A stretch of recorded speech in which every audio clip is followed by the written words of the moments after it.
Our speaker this morning is someone that I've had an opportunity to come into contact with in the past. Very, very dynamic. The thing that I was drawn to, hopefully I'm not giving his whole talk here, but he spent a lot of time talking about how adults think and how the way adults think and how it differs from children and how that might impact or affect creativity and how we get in our own way sometimes. And it was, I think, appropriate for what we want to talk about here, because it is about kind of whether or not we're taking things off the table that maybe we should still be considering. And so our speaker is passionate about inspiring executives, MBA students, and children. He's been a Batten Fellow of Entrepreneurship at the University of Virginia's Darden Business School. Harvard Business School has created a case study called What a Great Idea, based on some of his work. And he also worked in new product development for W.L. Gore of Gore-Tex fame, Johnson & Johnson, and some people may be familiar with the Walt Disney Company.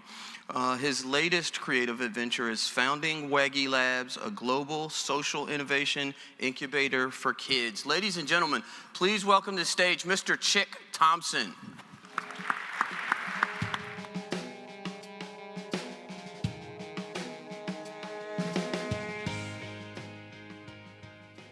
Good morning. I've got a question for you. I want to take you back to when you were 5. So you're 5 years old, your parents are getting a large appliance delivered to the house. They weren't shrink wrapping stuff back then, it came in boxes. So you're getting this large appliance delivered to the house, it's probably avocado green, and you're 5. And your friends are over, and they're watching the delivery, and your parents are all excited about that refrigerator. And again, you're 5, and you're all excited about the box. So our opening exercise is for you to mention to the person next to you or behind you, what did you do with the box and the packaging materials, or did you just let your parents throw them away? Have a conversation with the person next to you for 30 seconds. What did you do with the box? Go.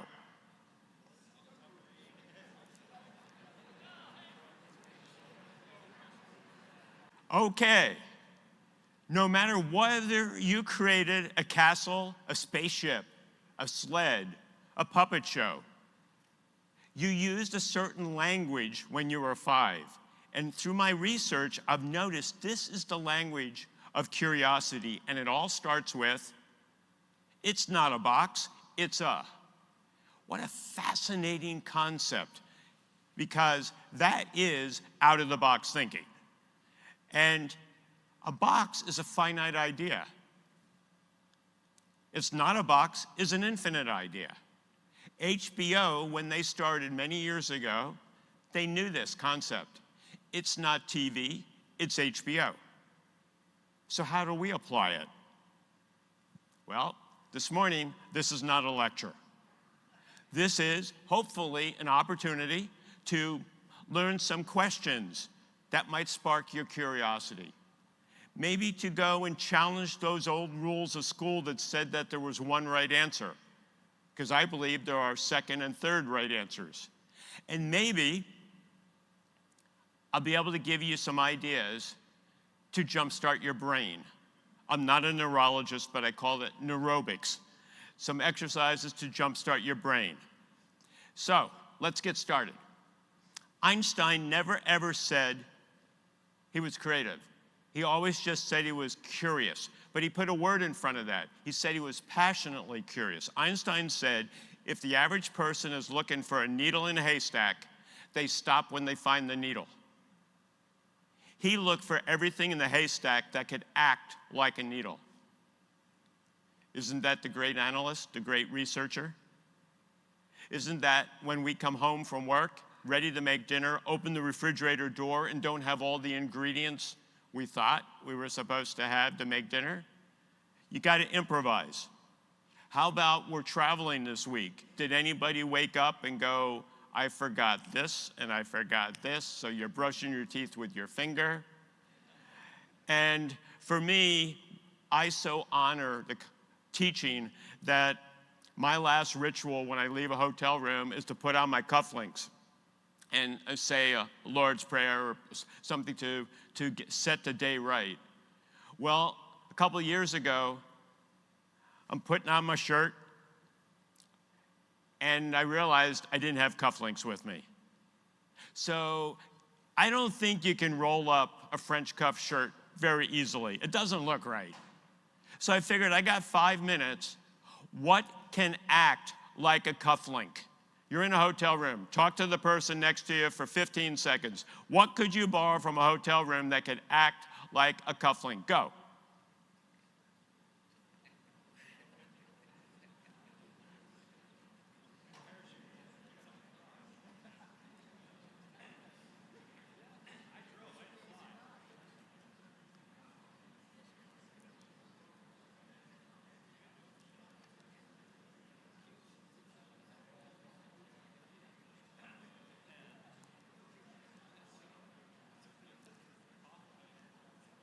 Good. Coffee maker stirs, Q-tips.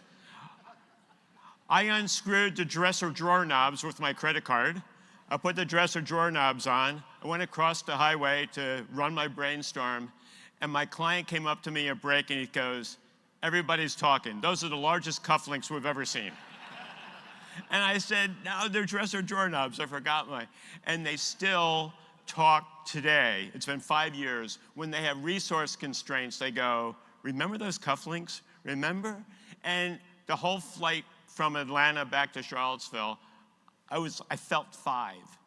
And I did put the dresser drawer knobs back. I gave them back to the hotel. But the point is, we have opportunities every day to be curious. And every time you see a kid, they are naturally, passionately curious. They'll show you their dance moves, their song moves, their drawings. But what about us? How many of us need 3 beers before we'll go dance? Because someone came along and told us, "You can't dance." How many said you can't sing? Because someone came along and said, "No, you're not cut out for choir." And the big one for me, since I'm a cartoonist, how many of you have told the world that you can't draw, and here's your excuse? "I can't even draw a straight line." Well, I'm a cartoonist, and I can't draw a straight line. That's what a ruler is for. So my point is, if I had some time, I could teach. That's what I did at Disney. I did assemblies, and I taught people how to draw Mickey Mouse. I could teach you all how to draw Mickey Mouse. And the reason why I'm a cartoonist and a scientist, I'm a chemist, is that I grew up 4 houses away from a cartoonist named Rube Goldberg. Do any of you ever seen a Rube Goldberg contraption or the Mousetrap game? He created the Mousetrap game when I was a little kid, and here's a little cartoon he drew for me when I was 10 years old. And I want to tell you what Rube taught me, because this is not in any book. Rube taught me, he said, the goal in life for most people is to go from A to B as fast as possible. He said, I want to go from A to B using all the letters of the alphabet. And I go, wow, that's curiosity. So, a lot of my MBA students, they're very smart. They'll think success is A to B and as fast as possible. Accenture says the same thing. I was engaging with them. We were doing re-engineering, and they were showing the client, you're going to go from here to here, and there's this straight line. And I'm just laughing, because I don't think that's life. I think that's life. It's using all those letters. It's the zigs and the zags and the detours. And what does life look like, since we're scientists? It's deoxyribonucleic acid. It's interlocking helixes. It's zigs and it zags. So how do ideas flow then? Let's think about 40 years ago. Who came to our home? Yeah, Encyclopedia Britannica, good. World Book. Fuller Brushman, got it. Ice, milk, everybody comes to the home. But then mom gets a job, we create after-school programs, and there's nobody home. So we create A&Ps and bricks and mortar stores, but then we don't want to wait in line. We create quick service and Jiffy Lubes and Wawa supermarkets, but then we want to buy in bulk, so we create Costco's and we buy SUVs. And then the internet comes along and changes everything. So now we order online and gets delivered to our home. It's not A to B, it's the spiral. So what's fascinating about all this is that F. Scott Fitzgerald said, the test of a first-rate intelligence is the ability to hold two opposed ideas in the mind at the same time and still retain the ability to function. That's the world I believe we live in right now. I call it the age of paradox. Stephen Covey tells us to begin with the end in mind. That's an opposite. Less is more. Fail forward. Cheap is expensive. First minute makes lasting impression. And a lot of conversation right now, the whole concept of how do we add social to capitalism? So if we live in an age of paradox, my big question to ask is, why? And I think it's because we have an opposable brain. The left brain is verbal. The right brain is nonverbal. The only words out of the right brain are swear words, which is fascinating. So if I bang my foot and go, damn, that's right brain language. So now I get to test you, because I want to see how good your left and your right brain are. I call it fluency. Can you shift back and forth? That's the goal, as Dan Pink says in A Whole New Mind. The goal is to be able to shift back and forth between a left brain and the right brain based on the project or the challenge that you're working on. So the left brain reads words. What are the two words inside of the black box or rectangle? Just shout out those two words. Yellow and white, good. That's the left brain. The right brain tells me the colors. What are the colors of the two words? Yellow and white, good. This is not a trick. Okay, now comes the quiz.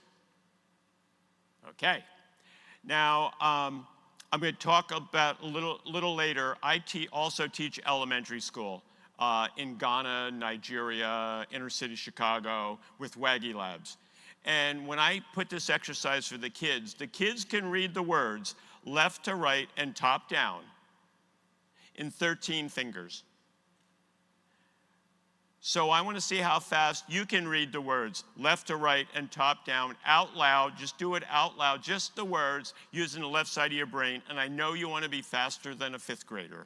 So read the words out loud as fast as you can. Go.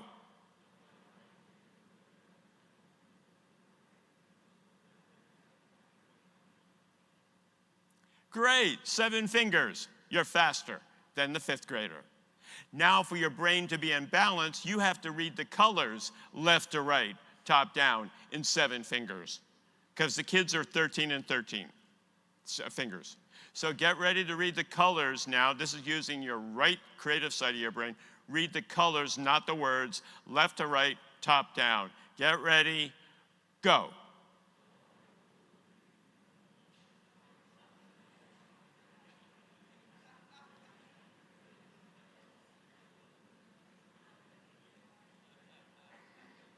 $14, $15,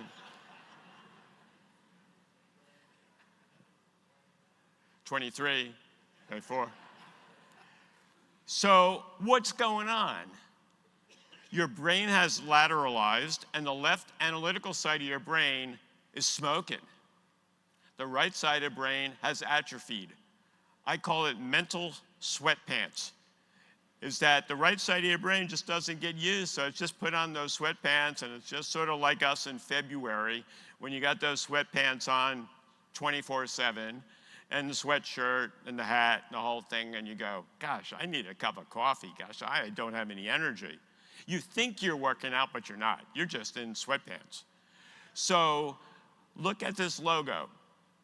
The left brain can tell you everything there is about Federal Express. The right brain can't tell you anything other than the colors, and it sees a shape inside the logo. What's the shape inside the logo? The arrow. Does everybody, I don't have a pointer on this, but does everybody see the arrow? It's between the E and the X. If you've never seen the arrow, just look between the E and the X and the white space there. And if you still don't see it, there's a remedial session at 9:30 in the room down the hall. And now that we've engaged the right side of your brain, every time you see a FedEx logo, you're going to see the arrow. So there's more parts of the brain that we're going to talk about. There's more opposability. Verbal, nonverbal, okay, big part. Details versus big picture. Logical versus emotional. What you're starting to notice is that the left side of the brain is what helped you do really well in school. The right side of the brain is what put you in the hall. The left side is patient, the right side spontaneous, sequential versus intuitive. The left side loves to write 1,000-word book reports and that outline, Roman numeral 1, A, B, little 1, little 2, little a, little b. Remember that? How many, you're supposed to do the outline first. Did anybody write the book report and then fake the outline? Okay, you don't have to raise your hand. The right side just would rather draw a picture. The left side converges, the right side diverges. The left side loves to tell you what's wrong with an idea. Yes, I really like your idea, but here's why we can't do it. The right side is all about improv. Build, build, build. The big phrase out of the left side of the brain is yes, but. And the number one word that adds to that is, it's not in the budget. That's the big killer. And so whenever my clients, I hear it's not in the budget, my homework to them is to watch Blazing Saddles. It's not the campfire scene, it's the toll booth in the middle of the desert where the bad guys are coming up to go and wipe out this town called Rock Ridge, and the sheriff, the marshal of this first integrated town in the Wild Wild West, he wants to slow the bad guys down. So he puts a toll booth in the middle of the desert and he charges a dime. And the bad guys come up to it and they go, anybody got a dime? They go back to town, get a bag of dimes, and they go through one at a time. So what I say to the kids is, you're on horseback, you come up to a toll booth, you don't have a dime, give me 10 ways you would get through the toll booth. So how would you get through the toll booth? Just shout it out. Go around it. Knock it down. What was that? Only need one dime, hold it up. Yeah, good. Or put the dime on a string. One kid said, go around the world the other way. Huh. Another kid said, I would tell the toll taker my dad was paying for everyone, but he was at the back of the line. Even better idea. So the next time someone throws out, it's not in the budget, how do you go around it? How do you go under it? How do you jump over it? How do you break through it? Because again, it's not in the budget, it's left brain. You need to go whole new mind. How do we go and get finances to be able to try this idea, prototype this idea? Yes, and is a phenomenal phrase, and it's the whole principle behind improv. So I studied at Second City. They got a great book you can buy about it. But anybody remember the show MASH? Alan Arkin. So Alan Alda, do you know what he does in retirement? He teaches researchers improv, he and his team. So we brought them to UVA, and all of our top researchers, we did a one-day improv session for them. They loved it. We've brought them back 2 or 3 times. So I just recommend, if you want to build collaboration, bring your team to improv. And be curious first. One of the interesting things is I love to lead into a conversation or into a problem with the right side of my brain, to go and see about possibilities. So I try to be curious first about any problem I'm dealing with, and then say, what's right about it? That's my left brain concept. So it's be curious first, critical second. That's how I bring the balance, because I find if I start with my left brain, if I go for what's critical first, the right brain doesn't show up. And one of the ways to be curious first is to start asking questions. So I want to tell you my favorite question. My favorite question is what we all asked at 5 years of age, 65 times per day. What's that question? Why? We asked why. We only asked 41 questions per day at 8, 6 questions per day when we get into managerial status. And it's no longer why, it's how much, when, and where. And when we retire, we start asking why again. You ask, why did I walk into this room? Which offers no value to the world. It just means that your brain is dead. So, my favorite question is why. And I had the great honor of spending a year traveling with Dr. Deming, working with General Motors many years ago, about 17 years ago. He was like 83 at the time. And he was teaching, how do you get to your root cause? You ask, you got a process delay. Well, why is that occurring? You get a response. Well, why is that occurring? You get a response. Well, why is that occurring? You get a response. And I'm going, whoa, that's powerful. Do I have the time to ask why 5 times in facilitating something? And I tried it, okay? I tried it. I didn't get the depth until 2 years later when I'm going for my physical.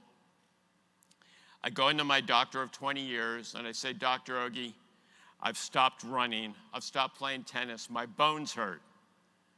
And he said, well, that's good. You're 57. And I go, can you give me some drugs? And he goes, yeah. So he put me on Vioxx and various things and went off the market then. Because I have a bad stomach, so I can't do NSAIDs. Other NSAIDs.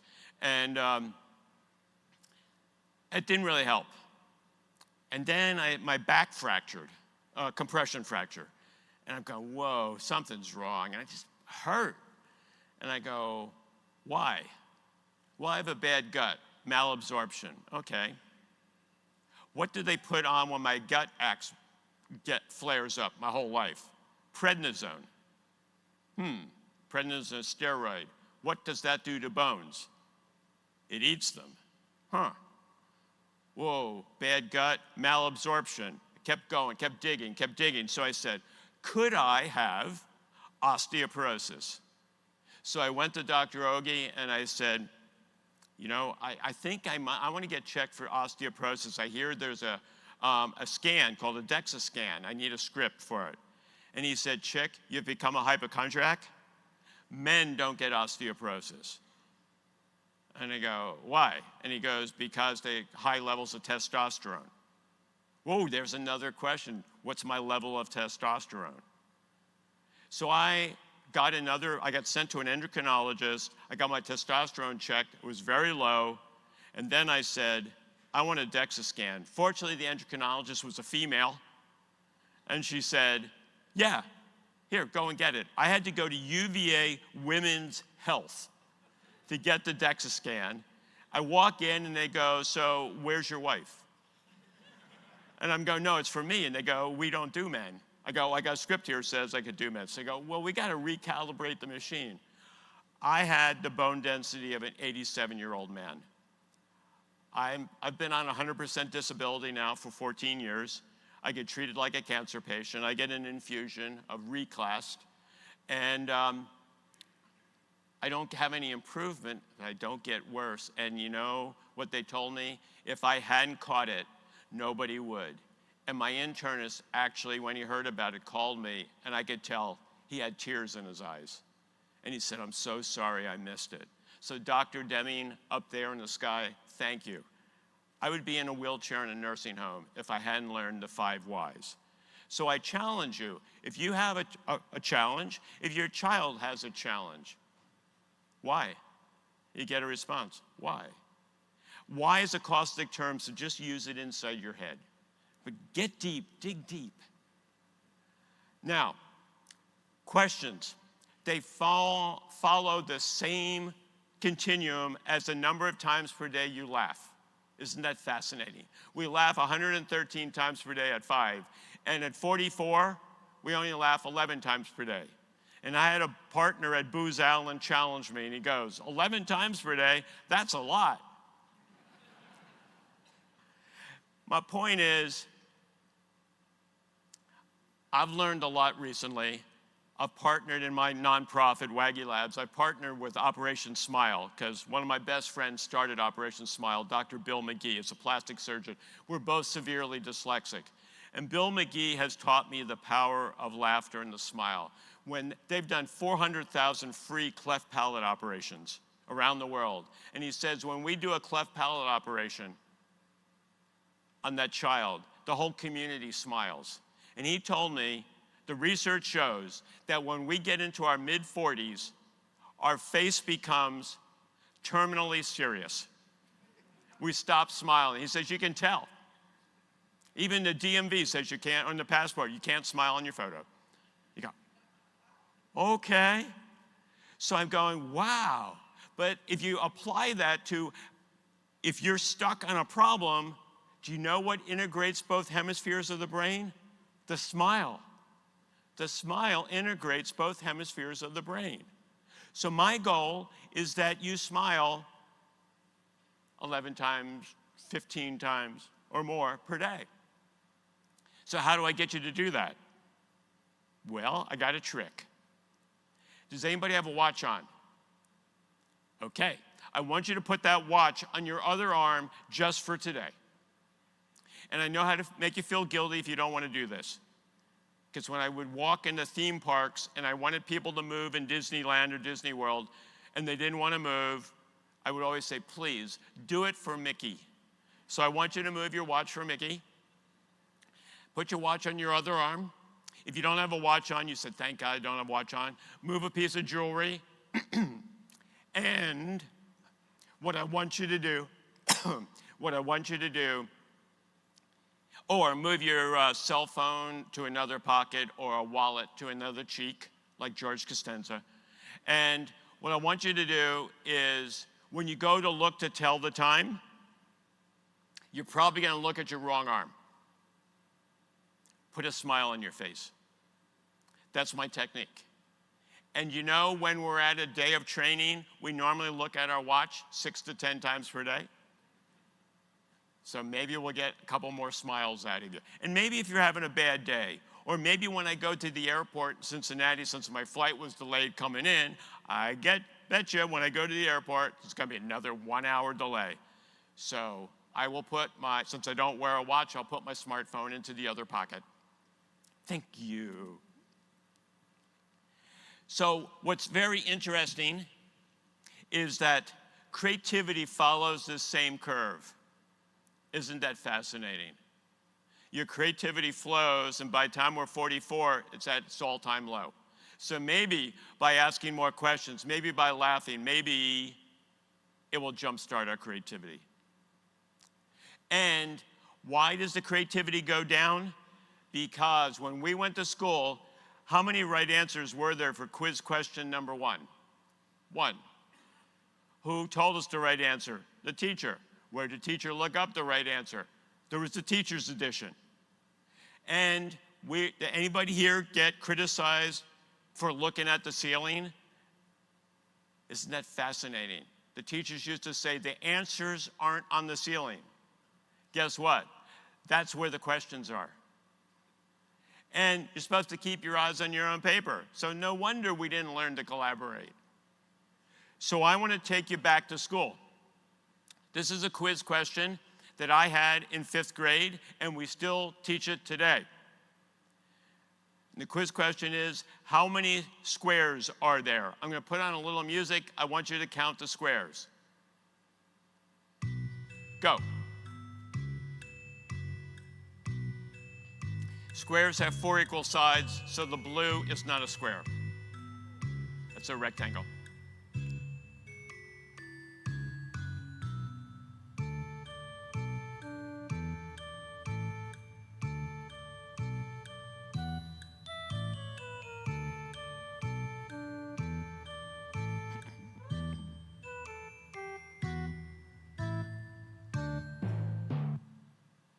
So how many squares are there?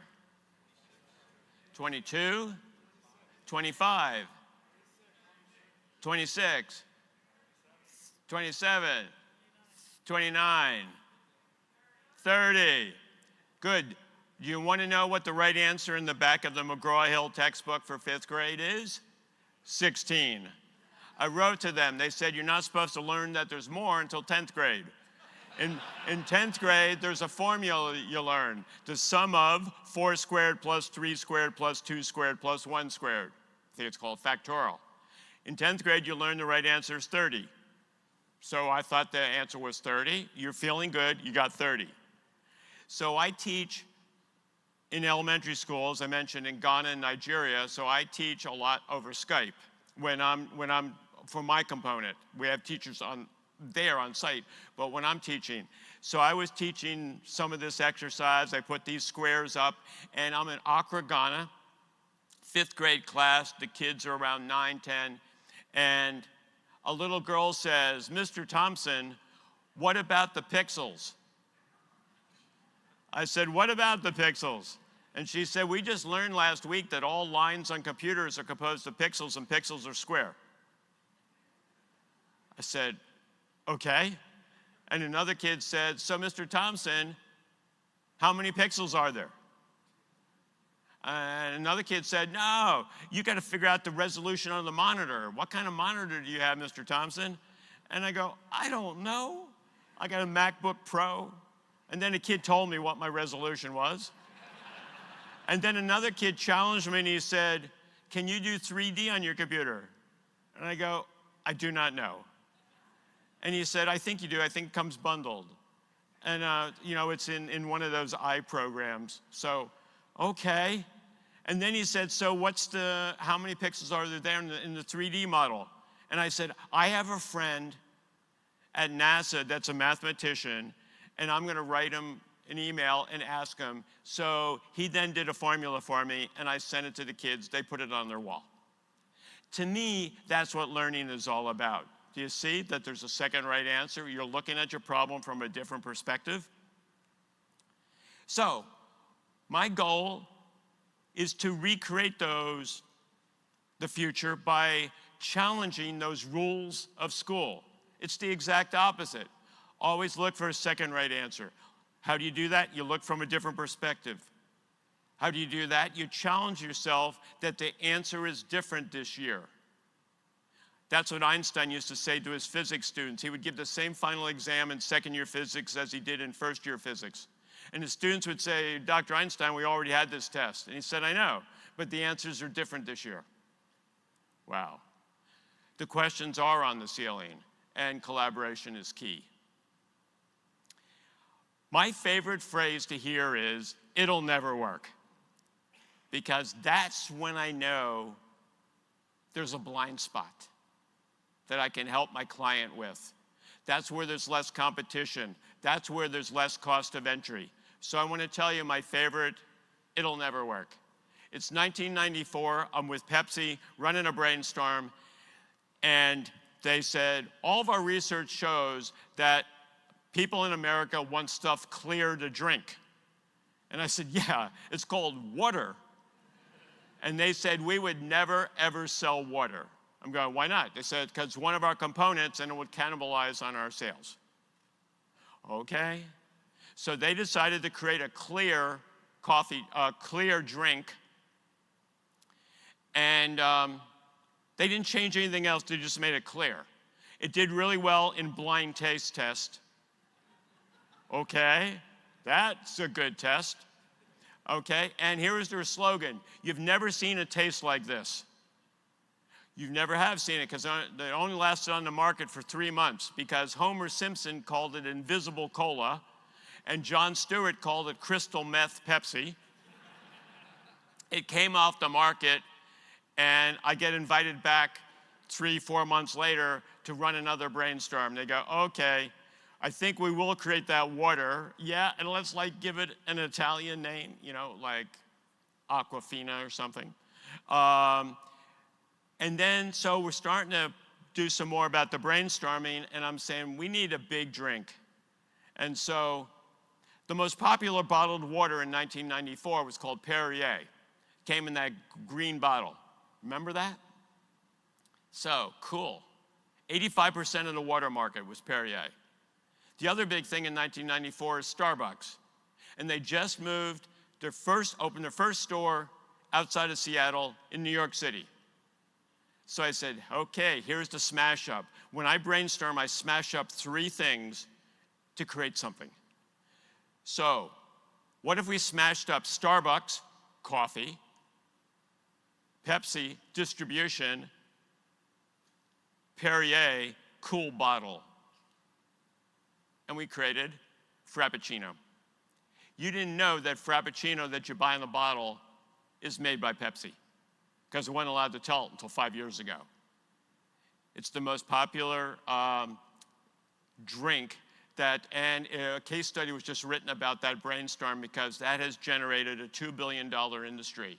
Starbucks coffee, distribution from Pepsi, created the ready-to-drink North American Coffee Partnership, which is $2 billion. So why was it so easy? Because it'll never work. And when I was saying, let's team up with Starbucks, they would go, no, we could never make coffee drinks. Even Walmart said it was a bad idea. The folks at Walmart in Bentonville, Arkansas said, Bubba doesn't want a coffee drink.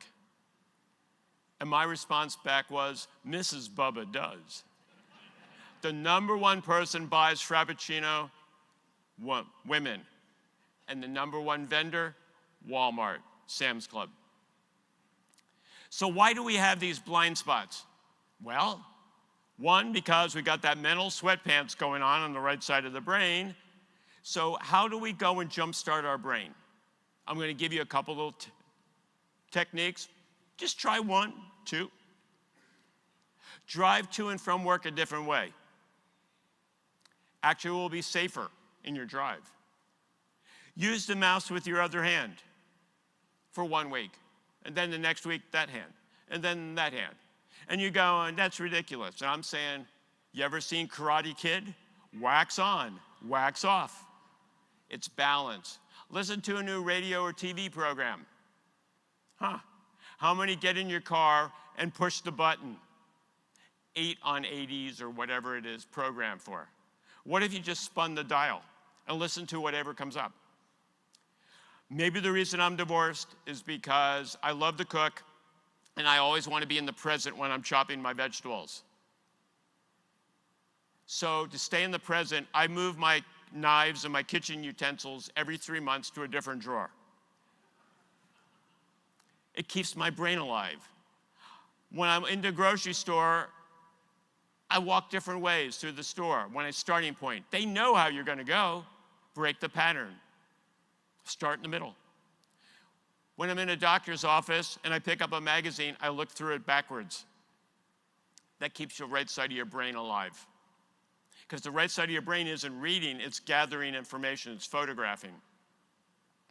And as I mentioned to you, move your watch. And when you look at your wrong arm, put a smile on your face. Now, Ernest Hemingway had a great saying when he taught his students. His final exam for his students was, describe your life in 4 to 6 words, which is cool. Okay. Less is more. The age of paradox. Describe your life in 4 to 6 words. So I said, to me, life is a brainstorm. Because the biggest challenge I had when I was a little kid, besides being sick all the time and have autoimmune issues, was I was held back in 2nd grade. That's me at 9. I was held back in 2nd grade because I can't read with my dyslexia. So I had to brainstorm with my mother, how do I get out of school? I don't mean just get out of school, but graduate. And we came up with this idea. I got a D on everything I wrote and an A on everything I illustrated. And a D plus an A equals a C+. So I illustrated everything. From book reports to, science projects, I illustrated. And that strategy worked perfectly through high school. And it did not work in college. there's University of Delaware. I was a math chemistry major, and you'll see my grades. Because I just didn't do well in large classroom, and I can't read well. So what the University of Delaware told my parents, especially since my parents do not have a college education, my father quit school in 7th grade, severely dyslexic. The dean of students told my parents that I was learning disabled, as I had already been categorized, and I should just go and get a job in a factory. So I got a job at Pepperidge Farm Bread in Downingtown, Pennsylvania, on the raisin bread line. We made raisin bread and goldfish there. And people stepped on the raisins on first shift, and I scraped them off the floor on second shift. I did that for 2.5 years for $3.66 an hour. And it was a great job. And it allowed me to play tennis and other things, which is one of my passions. And then in 1969, my backup plan that I was preparing for, because I had taken ROTC, as you see, I didn't do very well in it, but I had taken ROTC, was to go to Vietnam. And I got drafted in 1969 for Nam. I won the lottery. It was actually a lottery, so I got to go and said goodbye to everyone, and I failed the second medical physical. Because it turns out my gut, you know, I needed my first intestinal surgery. I can just let you know, they now call it Crohn's disease, but 60 years ago, they didn't have that term. So I got drafted, I failed the physical, I'm driving back to my apartment in Newark, Delaware, and I'm going, the Army doesn't want me, whoa. What am I gonna do? So I'm playing tennis, and 3 guys come onto the tennis court. It's a Wednesday afternoon. And they wanted a 4th, because you can't play tennis well with 3. You can play golf pretty good with 3, but not tennis. And none of my friends wanted to play with them because they were old. They were like 55. So I said, I'll play with you guys. And they really appreciated that. And I'm that person that asks 65 questions per day. I said, how'd you get to play tennis here on a Wednesday afternoon? And they said, well, we quit our job. Well, I knew where everybody worked, but I said, where'd you work? Well, we work for DuPont, because everybody in Delaware works for DuPont. And I kept asking questions. And they asked me if I'd play next week, another time, and then they asked me to play again. And I said, so why'd you quit? And they said, we created this product called polytetrafluoroethylene. Huh? I knew enough to say that was Teflon. And they go, yeah, but we don't put it on pots and pans. We extrude it as a sheet. I go, what? So what's different about yours? Well, we can control the porosity so air can pass through it. Huh? What are you going to do with it? Well, we're coating wire with it for the space program. But you know our goal is? We want to make athletic clothing. Whoa. Well, my tennis partner, his last name was Gore, and he finally hired me as one of his first employees. It was called Gore-Tex, and so I became the first chemist on Gore-Tex. I didn't have my degree, but I was in the lab with a white coat. And I was coming up with ideas out of Gore-Tex, and I kept trying stuff, but the big idea didn't come until I had my first intestinal surgery. I'm in the hospital, I'm in bed for a couple days, and I say to the nurse, why are the mattresses so hot? And she said, because they got plastic on them. Why do they have plastic on them? So that your body fluids don't seep into the mattress. You mean you can't clean a mattress? No. I go, well, this heat is giving me a rash. She says, yeah, it's called decubital ulcers. Oh, great.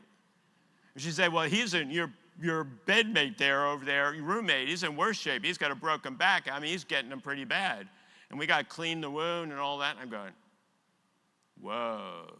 What if you put Gore-Tex on a hospital bed? You could just wipe it down with alcohol. It'd be breathable, but it wouldn't not be impervious. So I told them, and they said, well, get us a sheet and we'll try it on a couple of mattresses with a couple of patients that are more mobile than, you know, your roommate. We put it on that hospital bed, and the patients all slipped out of bed. It was, it's called low coefficient of friction, but I hadn't had physics yet. So everybody made fun of me, and they would go, whoop, that joke with, yeah, everybody slipped out of bed. I still thought it was a cool idea. And 4 years ago, I got a call from my friends at Gore who said, we finally found the use for your hospital mattress. And I cried all day. It was at Walter Reed and Brooke Army Hospital for our wounded warriors in the burn unit. It works perfectly. So sometimes it takes 40 years for an idea to work. But I still say, that was my best. Thank you, Lord. That was my best idea. On the tennis court, while I was with Gore, I met someone else. He was a doctor, a thoracic surgeon. He and his son and wife were looking for a fourth. It happened again. It was at UVA. It was Dr. Henry Heimlich, and his son was going to UVA Law School. And I belonged to that tennis club at that time. And they said, hey, we need a fourth. So I joined it. And Dr. Heimlich heard that I was a cartoonist. And he said, hey, I got this technique. Would you draw a poster for me? And I go, sure. And so I got to draw the first Heimlich maneuver poster. So I don't know if you ever seen that. And I did a bunch of projects for him. Disney heard about it, and my dream job came true. I got to work for the mouse, became an Imagineer on the health pavilion at a new community called EBCOT, Experimental Prototype Community of Tomorrow. I thought this was the dream job. I'm in my first brainstorm at Disney. Ray Bradbury, Fahrenheit 451, is running the brainstorm. My boss says to me, you're brand new, so sit in the back. We sit by seniority. I go, really? And he said, please do not participate. Don't embarrass yourself. I go, okay. So we're brainstorming what kind of technology to use in 1976 in Epcot to disseminate health programs and information. And they're talking about 16mm comic book, Lear 8-track, that stereo view thing, you collect the little gun, Super 8. And I don't know, I've always just spoken out, and this is why I got in trouble in school. I said, hey, what about this new thing called Betamax? It wasn't that large of a room. So I said, what about Betamax? It's really cool. And my boss is looking at me, don't participate. And someone says, what's Betamax? And I started explaining, well, it's Sony, and it's a recording. You can record stuff off of TV, and people could then have cartridges. And all of a sudden, this tall man from the front row stands up. I didn't know who this dude was. His name was Card Walker. He happened to be the president of Walt Disney. And he said, our cartoons will never go on videotape as long as I'm president of Walt Disney. And I'm thinking, so I asked my boss, why? And he said, because we don't trust the American public. That's why we only allow a movie comes out, and then we put it into the vault for 7 years. Then it comes back out, then we put it in the vault. We're all about creating scarcity. And if Disney films went on videotape, people could watch them anytime. And I'm going, isn't that the point? You're still charging. Well, every idea my team, Imagineering team, came up with, we got shot down. And then my best friend at Disney got fired because they found out he was gay, because you weren't allowed to be gay at Disney in the 70s. And I go, I'm out of here. I can't work here. So I got to create a company, a cartoon company, because that's my passion in life. I wanted to draw cartoons for kids that are sick. That's been my dream my whole life. So there's my blind spot. There's where there's less competition, less cost of entry. I'm going to start a cartoon company that's going to be the exact opposite of Mickey Mouse. So what would Mickey never do? Mickey would never use videotape. I'm teaming up with Sony and JVC. Mickey would never do programs on sexually transmitted diseases because Goofy and syphilis don't go together. And Mickey would never sell the programs for $95 like at a nonprofit. Mickey sold everything for $480. Peter and the Wolf, $480 on that 16mm reel. So I left. I want to show you my first movie. It was called Herpy, the new VD around town. It was on genital herpes, and it was modeled after Herbie the love bug, which Disney hated me for that. And then I did a movie for my friend Mike that got fired for being gay. It was called Rolling with Love. It was a pixelation of actual two live tennis balls, and they lived in a tennis ball can. Both of these made all the evening news and all this kind of stuff. And a tennis player named Martina Navratilova saw my movie, and she invited me to her house. Martina and her partner, Rita Mae Brown, they actually lived in Charlottesville, Virginia, because they wanted to challenge me. Could I do a program, educational program, on a disease that didn't have a name for their friends? So we did the first educational program on AIDS. For the Ryan White situation in Kokomo, Indiana. And we became, we had a mission, we were on a mission, and in 1984 I sold my business to Encyclopedia Britannica, and the Darden Business School asked me to come and teach.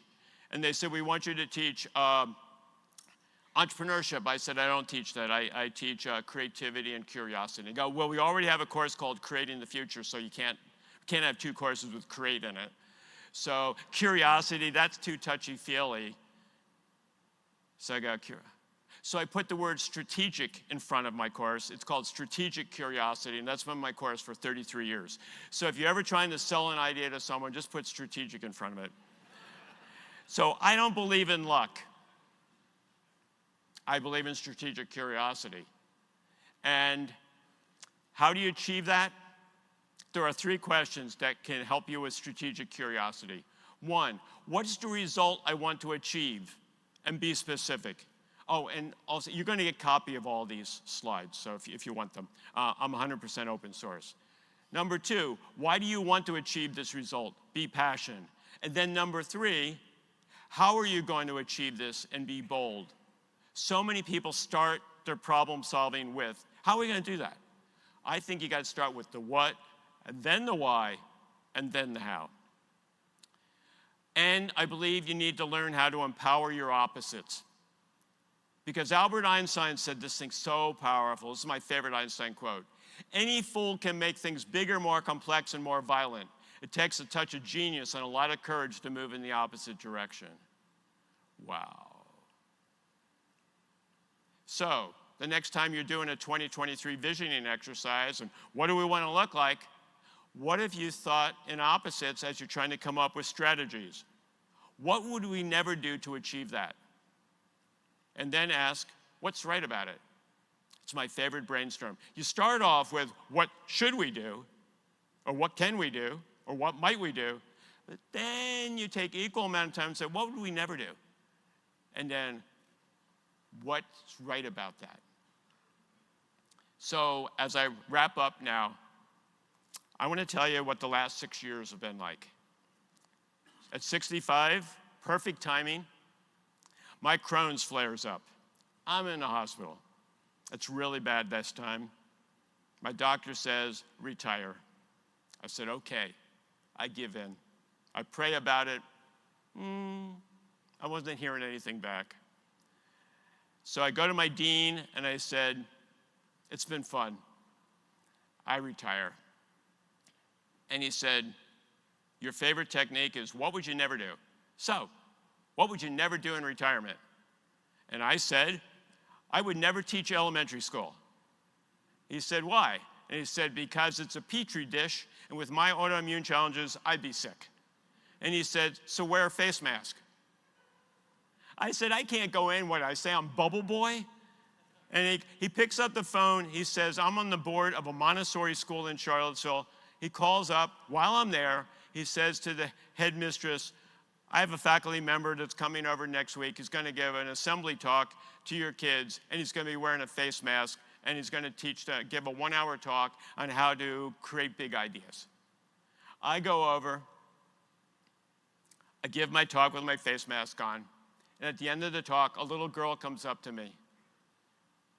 She wraps her arms around my knees and looks up at me and she says, thank you, that was fun. I started crying because I realized my blind spot. I don't have children, so I've never taught a kid. I've never had a kid look at me like that. I said, I'm gonna go push this further. So I had to figure out, how can I teach elementary school and not get sick? And not have to wear a face mask. I can do it through Skype. So I created what's called WAGiLabs. What a great idea. It's all about ideas for good. We teach kids how to come up with, identify problems in their communities, and then come up with ideas to help solve them. And I used it's not a box concept to develop the course. It's not a course, it's a journey. It's not a curriculum, it's a playbook. It's not a competition, it's collaboration. It's not intimidation, it's liberation. Not graded, it's rewarded. As you can see, you can just play off of the opposites. On the right side is WAGiLabs. It's a journey, it's a playbook. We're not about protecting kids' ideas. It's all about sharing ideas. So, it's not Shark Tank, it's Guppy Tank. And that's what we've created. We've created a global Guppy Tank for kids' ideas. And here is our journey. Because in 33 years of teaching entrepreneurship, I never realized that the word ship was in entrepreneurship until I thought like a kid. Go, whoa, why don't I make this a journey?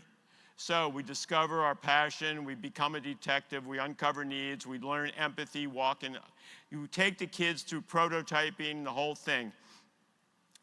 And 3 years ago, a woman approached me, and she heard about WAGiLabs, and she said, I just retired from Sesame Street. I've written all their children's books. Do you want a partner? And I said, we're a nonprofit, 501c3, nobody gets paid. She goes, that's what I want. So she's my partner, Sandy Damashek, and she's helped kidify WAGiLabs. Here are my kids.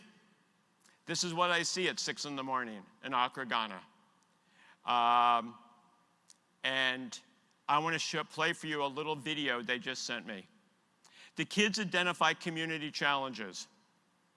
The kids, 4 hours on a cocoa plantation, 4 hours outside of Accra, Ghana, identified malaria as their community challenge. Okay, that's a big one. So I figured they're going to make posters, healthy hand washing posters. And they go, no, we're going to create a music video. I said, do you know how to write songs? They go, yeah. Do you know how to record songs? Yeah, we all have smartphones. Okay. Who's your favorite singer? T.S.? Who's T.S.? Taylor Swift. Okay. So I want to show you their healthy hand washing music video that they created. They wrote this themselves. They filmed it themselves. We put the music to it.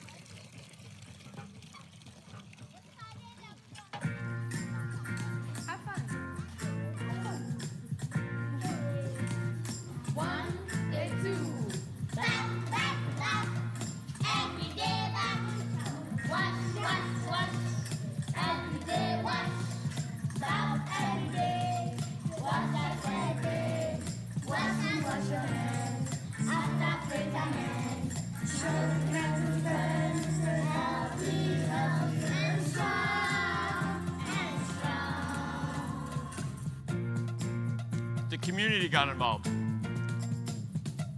Now they're going to sing it in Tree, which is their native language.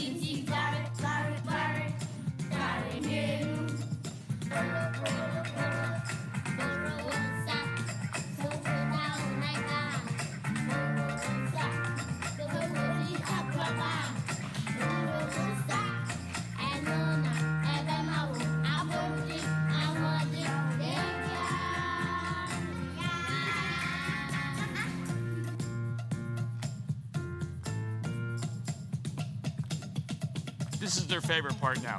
They did the speed up.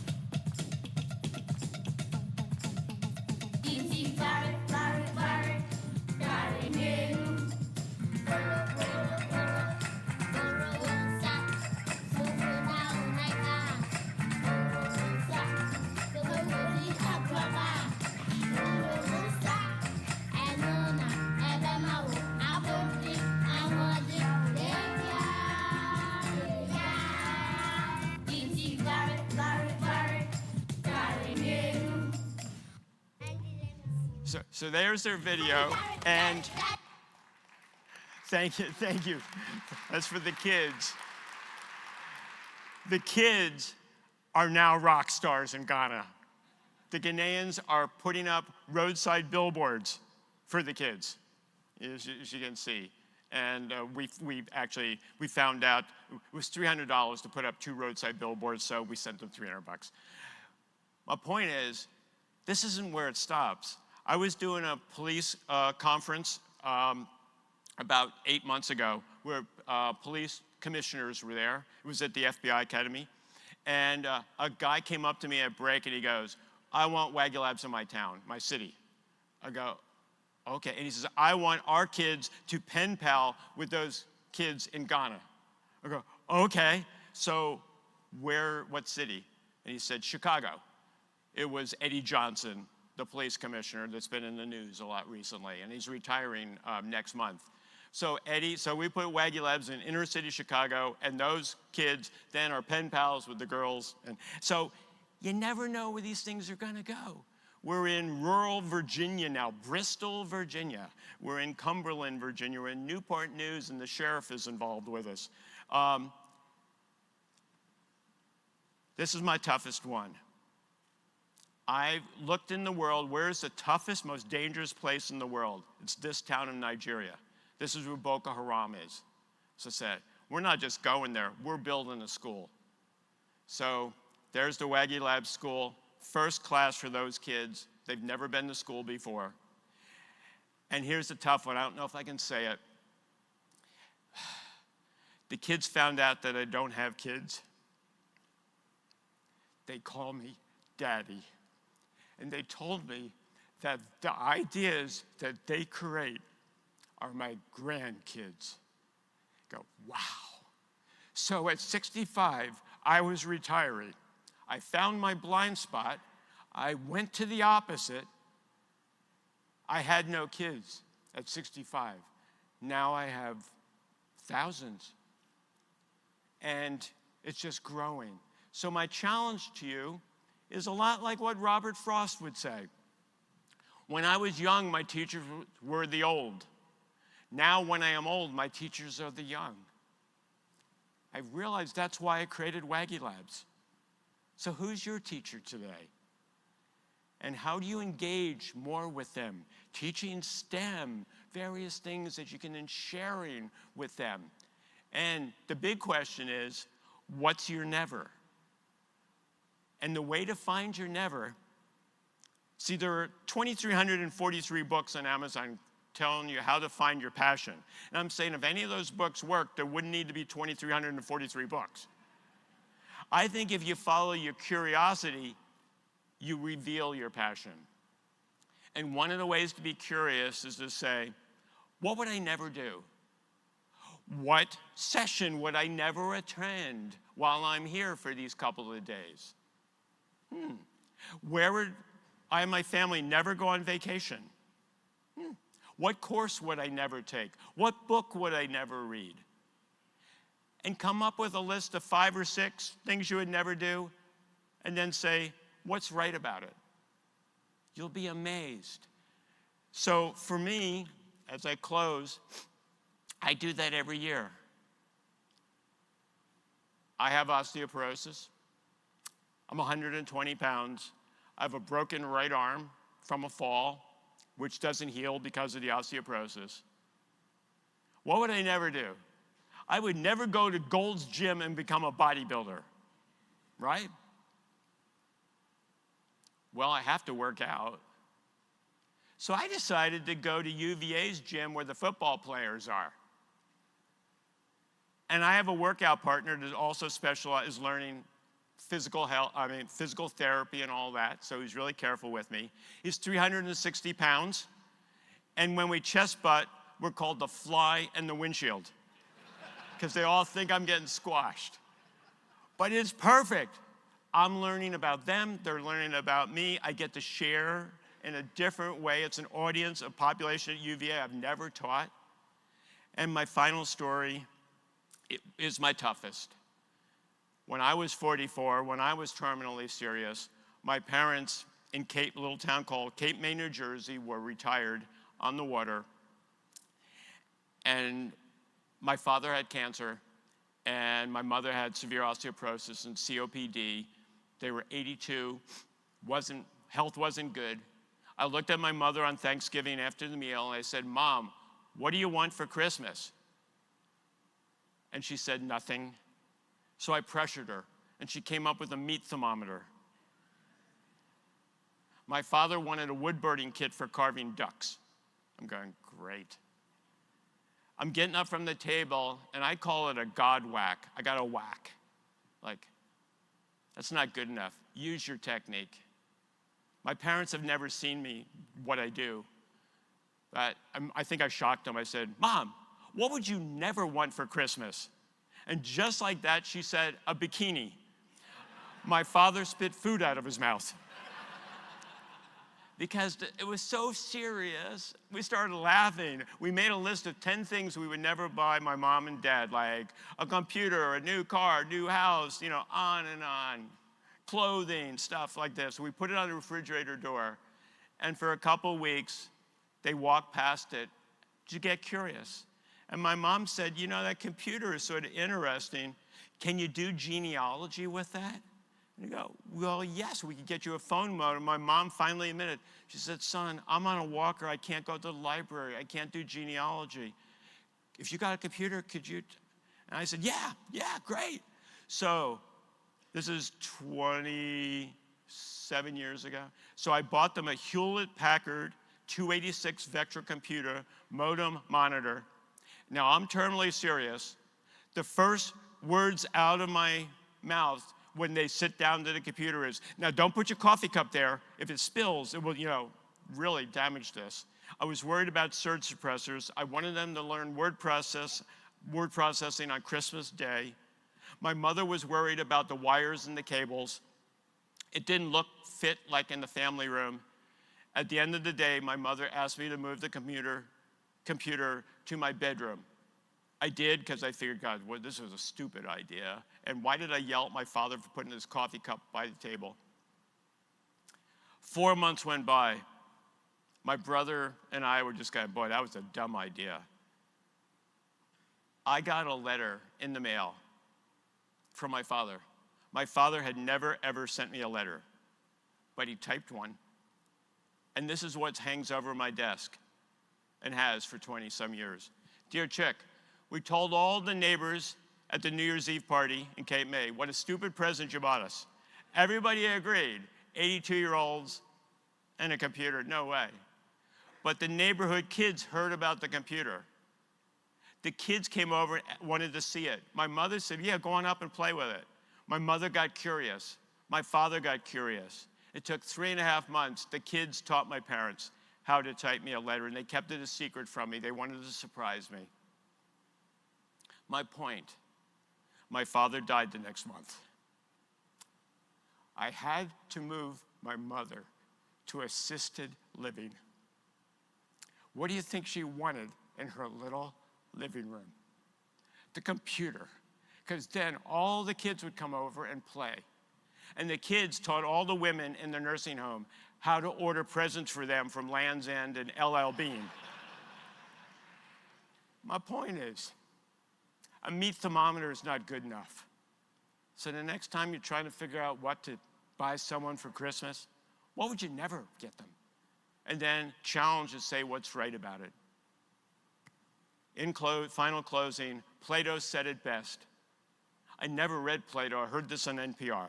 But Plato said, human beings strive to achieve immortality. And there's 3 ways to achieve immortality. One way is by having children. Second way is by planting trees. And the third way is by creating ideas and help make them happen. Go forth, achieve immortality. Thank you.